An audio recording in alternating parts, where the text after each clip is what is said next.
प्रिय विद्यार्थियों, मेरा नाम है प्रहलाद कुमार और मैं नेहरू इंटर कॉलेज सेमरी सुकरौली कुशीनगर में सामाजिक विज्ञान का टीचर हूँ।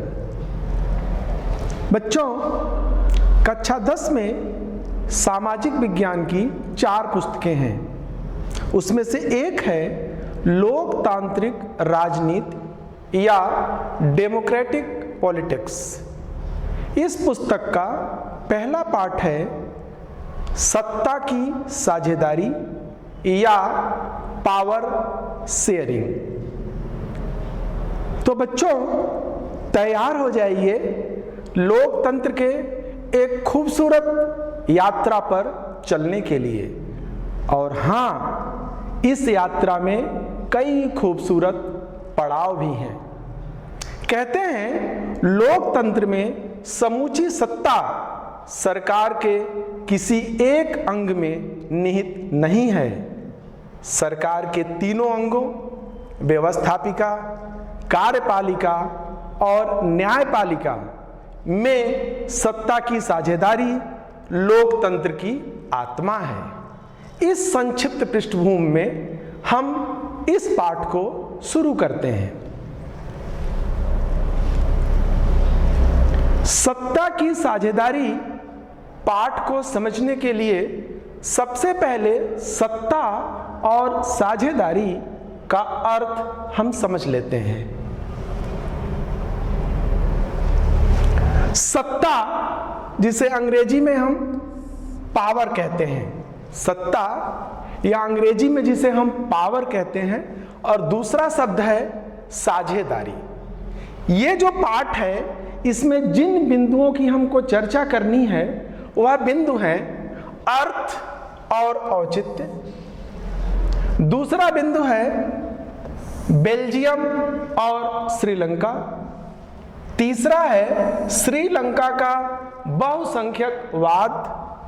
चौथा है 1956 का अधिनियम। अगला है बेल्जियम की समझदारी। अगला बिंदु है क्या सत्ता की साझेदारी जरूरी है, और यदि सत्ता की साझेदारी जरूरी है तो सत्ता की साझेदारी के विविध रूप क्या हैं।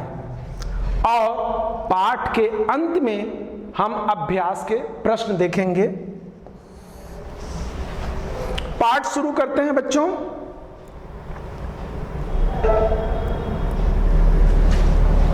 सत्ता की साझेदारी, अर्थ और औचित्य। सत्ता की साझेदारी में 2 शब्द हैं, सत्ता और साझेदारी। सत्ता या पावर, लोकतंत्र में सत्ता शासकों को प्राप्त राज्य की विधिक और औचित्यपूर्ण शक्ति है जिसका स्रोत जनता है। और साझेदारी का सीधा अर्थ भागीदारी से है। अब सत्ता की साझेदारी का औचित्य क्या है? वस्तुतः सत्ता की साझेदारी लोकतंत्र का मूल मंत्र है। जब किसी शासन व्यवस्था में प्रत्येक सामाजिक समूह और समुदाय की भागीदारी सरकार में होती है तो इसे सत्ता की साझेदारी कहते हैं। चूंकि किसी भी लोकतांत्रिक सरकार में हर नागरिक का हिस्सा होता है और यह हिस्सा भागीदारी के द्वारा ही संभव हो पाता है। चूंकि राजनीतिक सत्ता का स्रोत जनता है, इसलिए लोकतंत्र में यह जरूरी है कि सभी नागरिकों की आवाज सुनी जाए और उसे भागीदार बनाया जाए। बच्चों, ये जो शब्द है, सभी नागरिकों की आवाज सुनी जाए और उसे भागीदार बनाया जाए, यह इसका मूल मंत्र है सत्ता की साझेदारी का।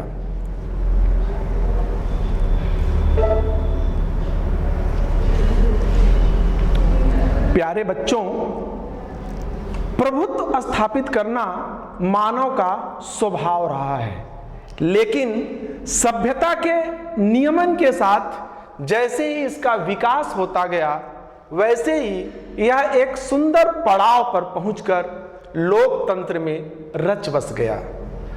सत्ता की साझेदारी के मिथक को समझने के लिए हम दो देशों की कहानी सुनेंगे, और ये दो देश हैं बेल्जियम और श्रीलंका।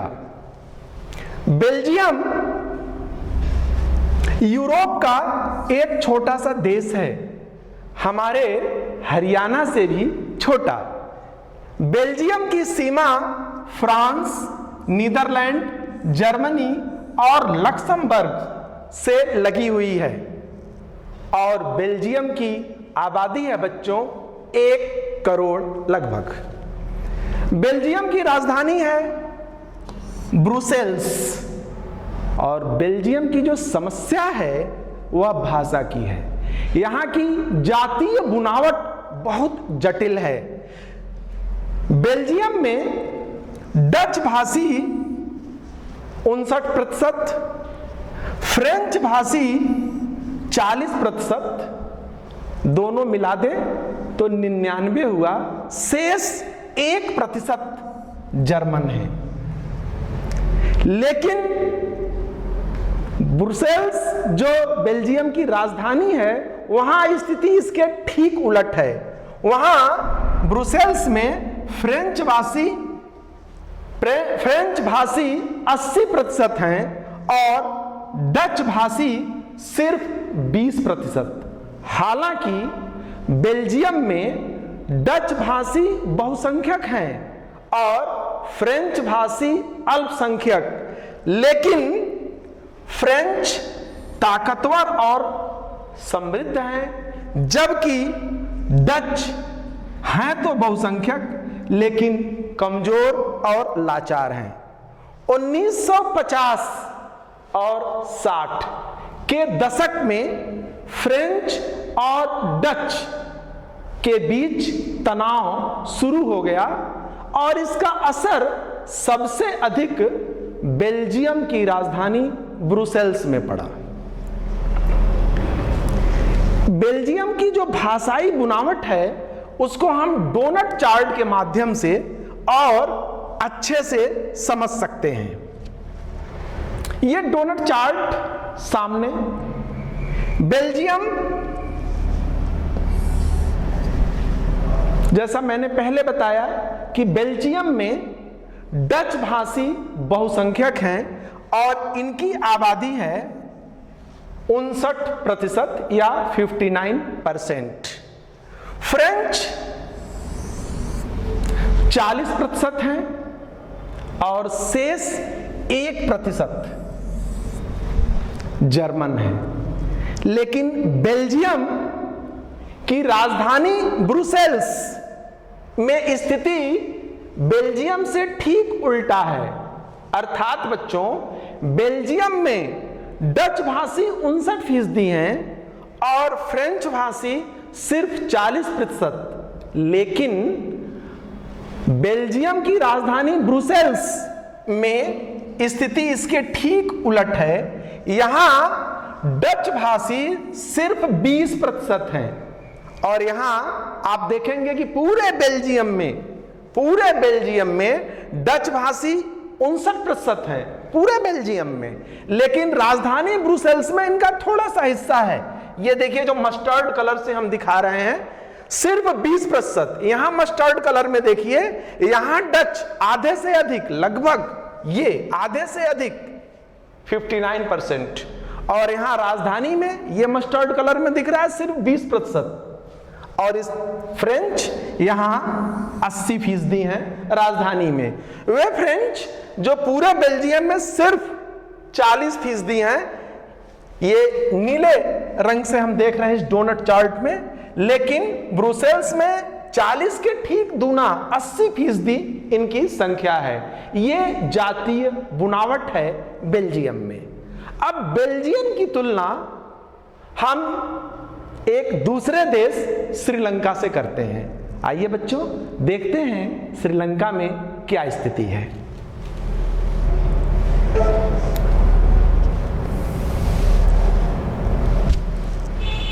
श्रीलंका भारत का बिल्कुल करीबी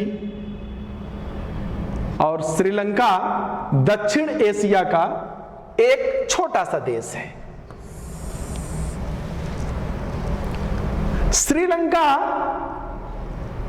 1948 में स्वतंत्र हुआ और जैसा बच्चों आपको याद होगा कि भारत उसके ठीक एक साल पहले 1947 में आजाद हुआ, अगस्त महीने की 15 तारीख को।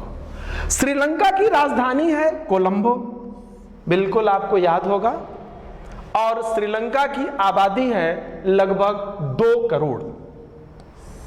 श्रीलंका की आबादी है 2 करोड़, जहां बेल्जियम की आबादी लगभग 1 करोड़ थी, श्रीलंका की आबादी लगभग 2 करोड़ है। श्रीलंका में जो जातीय विभाजन है उसको जरा हम देखते हैं। श्रीलंका में जो सिंहली हैं वह 74%, 74% हैं, जो श्रीलंका के मूल निवासी हैं। तमिल 18% है श्रीलंका में, और ईसाई 7% हैं। सिंहली जो 74% हैं, इसमें से अधिकांश बौद्ध धर्म के उपासक हैं। तमिल 18% हैं, इसमें हिंदू और मुसलमान दोनों हैं, और ये ईसाई हैं जो 7% हैं। चूंकि श्रीलंका में 74% सिंहली हैं, इसलिए श्रीलंका में सिंहलियों का दबदबा है।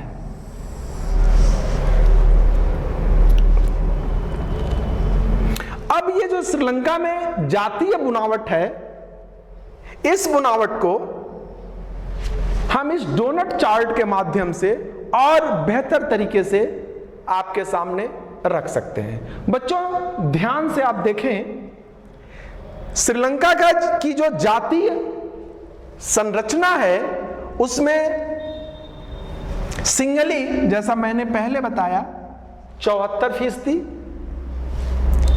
क्रिश्चियन ये येलो में है 7%, जो तमिल हैं ये तमिल 18% हैं पूरे जनसंख्या का श्रीलंका में।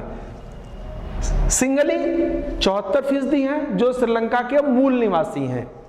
ये तमिल 18% हैं, ईसाई 7% हैं, और अन्य 1% हैं। बच्चों ये जो तमिल हैं 18%, इनके 2 उप समूह हैं। अब इनके 2 उप समूह को भी हम देखते हैं। तमिलों का जो 2 उप समूह है उसमें 87% तमिल भारतीय मूल के हैं और शेष 13% श्रीलंकाई तमिल हैं। ये जातीय बुनावट है श्रीलंका का। अब देखते हैं बच्चों कि इसके आगे क्या होता है।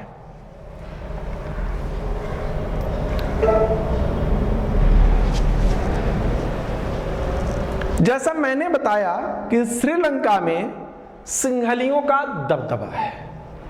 सिंहलियों ने अपने बहुसंख्यक होने का फायदा उठाते हुए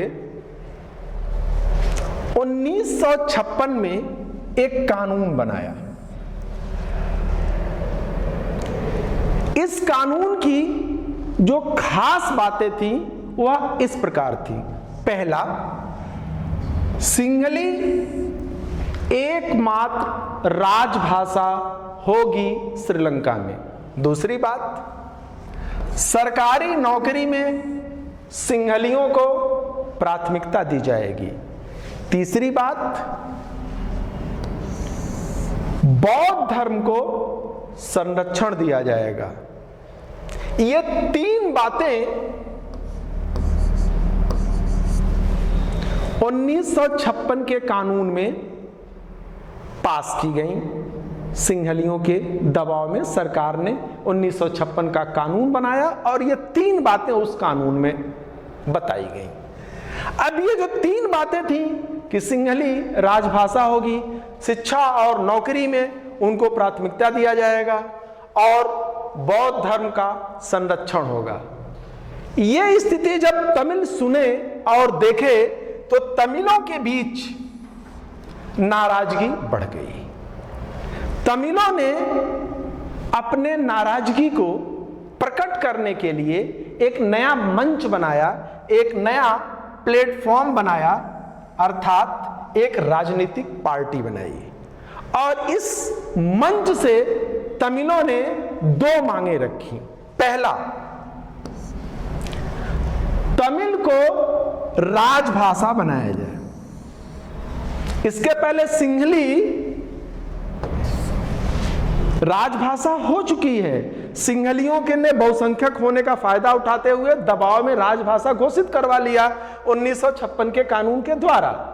इससे तमिलों में नाराजगी बढ़ रही है, उनको अच्छा बिल्कुल नहीं लग रहा है और उन्होंने अपनी डिमांड्स रखी, दो मांगे रखी। पहला कि तमिल को राजभाषा बनाया जाए और दूसरी मांग शिक्षा और रोजगार में समान अवसर तमिलों को मिले। शिक्षा और रोजगार में समान अवसर तमिलों को मिले। ये दो मांगे तमिलों ने अपने मंच से सरकार के समक्ष रखी। क्या हुआ बच्चों? जब तमिलों ने अपनी ये दो मांगे, पहला कि तमिल को राजभाषा बनाया जाए और दूसरा शिक्षा और रोजगार के मामले में समान अवसर दिया जाए, तो प्रतिक्रिया क्या हुई?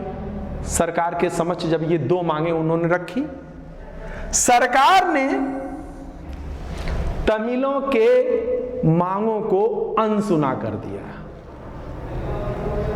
जब अनसुना हो गया तब तमिलों में नाराजगी बढ़ी, गुस्सा बढ़ गया उनके अंदर और तमिलों ने एक उग्र संगठन बनाया और उसका नाम दिया लिट्टे। ये शब्द है LITTE। ये लिट्टे बना, एक उग्र संगठन बना और इस लिट्टे का फुल फॉर्म है liberation tigers of Tamil Eelam. अब इस उग्र संगठन लिट्टे के बैनर तले तमिलों ने युद्ध शुरू कर दिया और धीरे धीरे स्थिति इतनी खराब हो गई कि श्रीलंका में गृह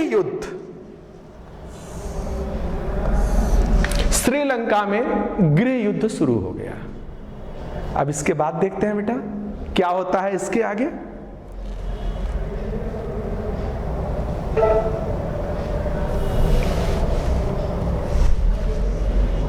अब हम पुनः बेल्जियम चलते हैं।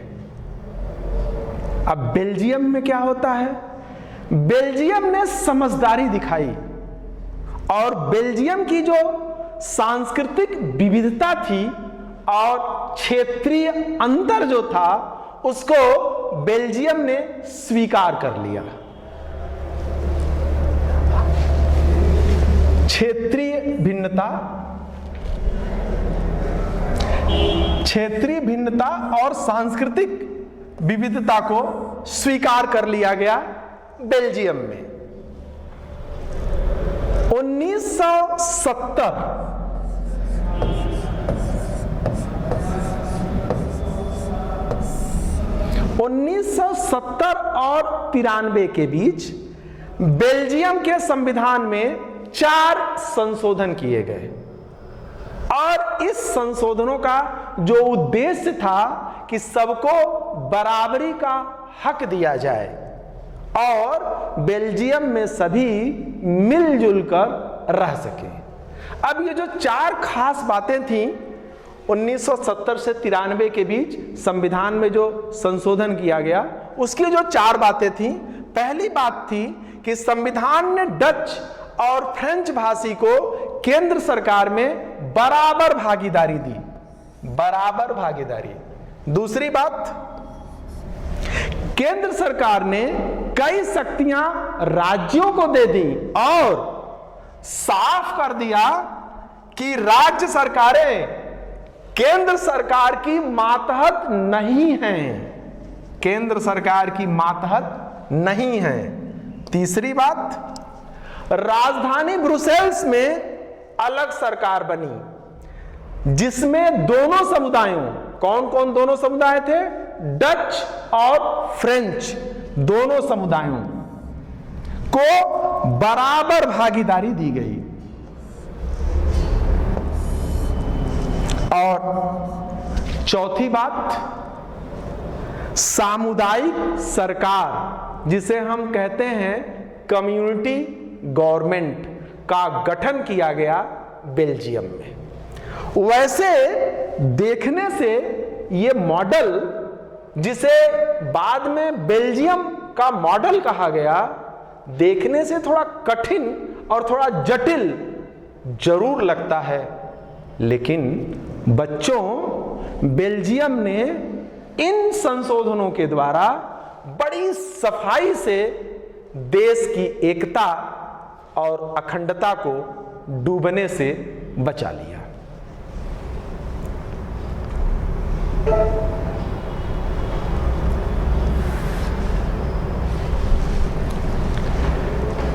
बच्चों, अब प्रश्न उठता है कि क्या सत्ता की साझेदारी जरूरी है?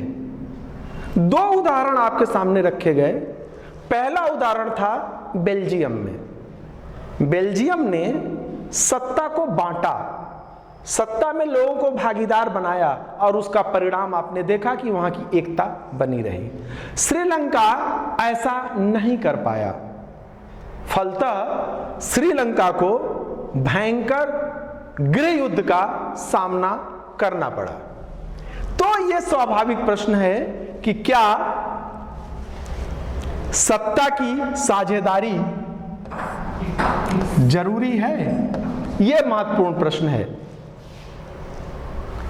हमारा अनुभव तो इसके पक्ष में खड़ा होता है, जिसके कई कारण हैं। पहला, सत्ता की साझेदारी लोकतंत्र की आत्मा है। दूसरा, टकराव की संभावना कम हो जाती है। और तीसरा है, सत्ता का बंटवारा लोकतांत्रिक है, अर्थात ये लोकतंत्र की जो भावना है उसके अनुरूप है पावर शेयरिंग। और अंतिम बात कि सरकार के अधिनायक होने की संभावना, कि सरकार कोई डिक्टेटर हो जाए, इसकी संभावना लगभग समाप्त हो जाती है अगर सत्ता के कई केंद्र बन जाते हैं।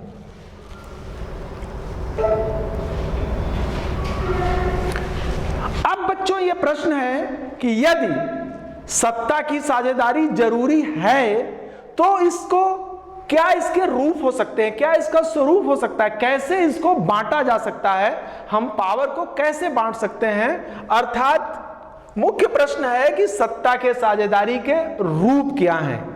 पहले ऐसा माना गया कि सत्ता को बांटा नहीं जा सकता और यह सोचा गया कि यदि सत्ता के कई केंद्र हो जाएंगे तो निर्णय लेना और उसे लागू करना कठिन हो जाएगा।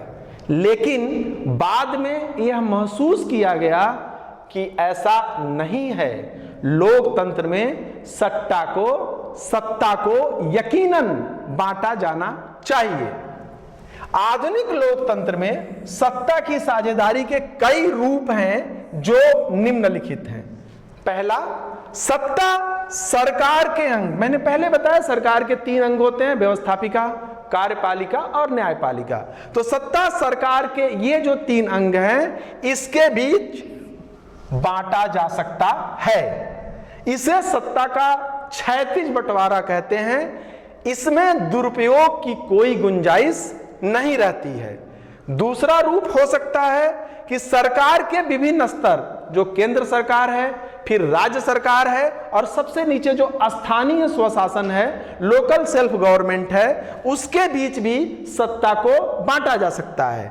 और तीसरा रूप है सत्ता को विभिन्न सामाजिक समूहों, जो विभिन्न सोशल ग्रुप्स हैं, उनके बीच भी सत्ता साझा की जा सकती है।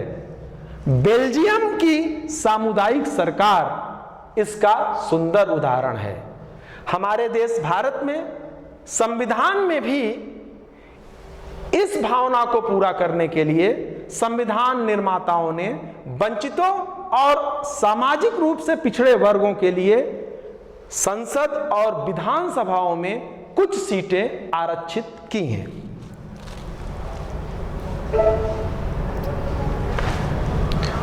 पूरा पाठ हम लोगों ने पढ़ा। अभ्यास के प्रश्न में हम देखते हैं कि हमने क्या सीखा, पाठ को हम कितना आत्मसात कर पाए, कितना समझ पाए, ये हम समझते हैं। अभ्यास के प्रश्न, निम्नलिखित कथनों पर विचार कीजिए। ये 6 स्टेटमेंट सामने स्क्रीन पे आपके दिख रहा है।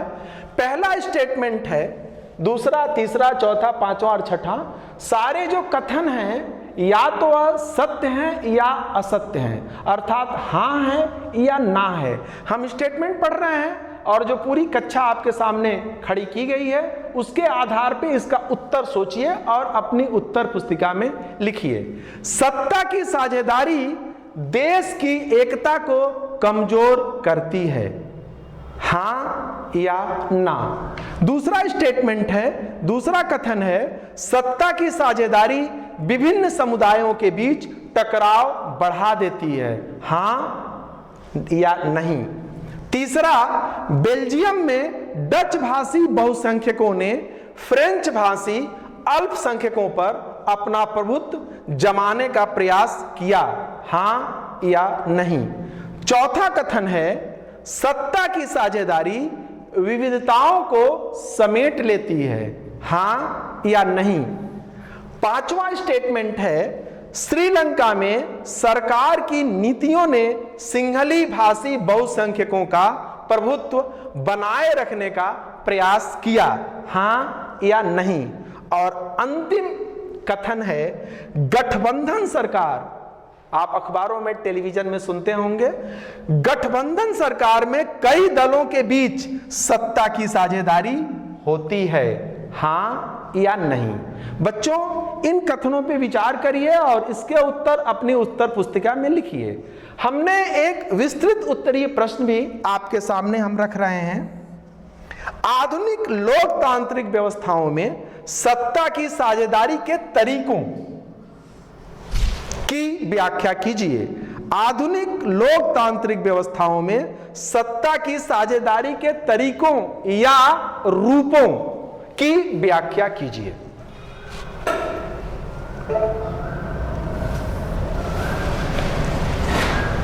बच्चों, आशा है आज की कक्षा आपको प्रिय लगी होगी और पाठ समझ में आया होगा। बहुत बहुत धन्यवाद।